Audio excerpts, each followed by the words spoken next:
कृष्ण जी ने अपने भक्त से उसकी प्रेमिका को छीन लिया। आखिर सच क्या था? दोस्तों, हम इस चैनल पर हमारे वेदों, उपनिषदों, ग्रंथों और गीता में जो ज्ञान लिखा है, उसकी मदद से आधुनिक समस्याओं का समाधान देने की कोशिश करते हैं। अगर आपको भी यह वीडियो पसंद आए तो लाइक और सब्सक्राइब करें। और अगर आप भी इस मुहिम का हिस्सा बनना चाहते हैं तो अपने दोस्तों के साथ शेयर करें। यह कहानी है एक युवक की, जिसका नाम राहुल था। वह खुशबू नाम की एक लड़की से बहुत प्यार करता था और उसके साथ एक खुशहाल जिंदगी जीना चाहता था। उसकी फैमिली में उसकी माँ और उसकी 2 बहनें थीं।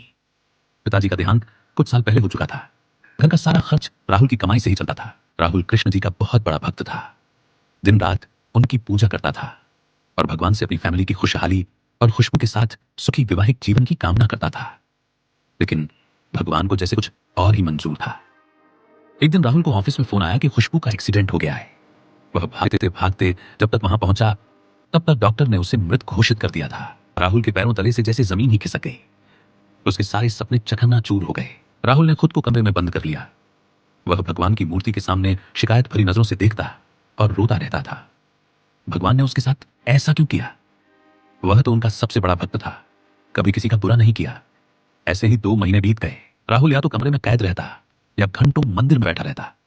काम धंधा सब बंद कर दिया था। अब इस वजह से उसके परिवार को भी खर्च के लिए परेशानी होने लगी थी। खाने तक के लिए सोचना पड़ रहा था।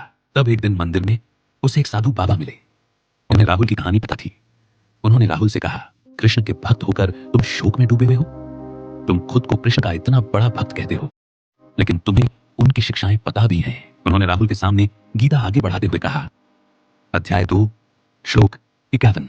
तुम उन लोगों के लिए शोक कर रहे हो जिनके लिए शोक नहीं करना चाहिए, और फिर भी ज्ञान की बातें कर रहे हो। विद्वान न तो जीवित के लिए शोक करते हैं और न ही मृत के लिए। श्री कृष्ण अर्जुन से कह रहे हैं कि सच्चा ज्ञानी आत्मा के शाश्वत स्वरूप को समझता है। जीवन और मृत्यु केवल शरीर के स्तर पर होते हैं, आत्मा पर नहीं।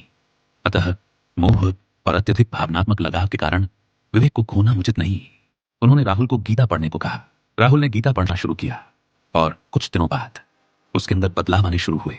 उसे सब समझ आने लगा कि जीवन क्या है।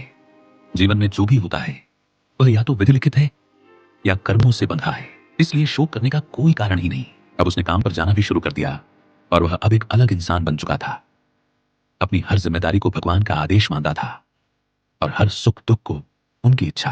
और ऑफिस में भी किसी को कोई समस्या होती तो उसे भी गीता का ज्ञान देकर हल कर देता था।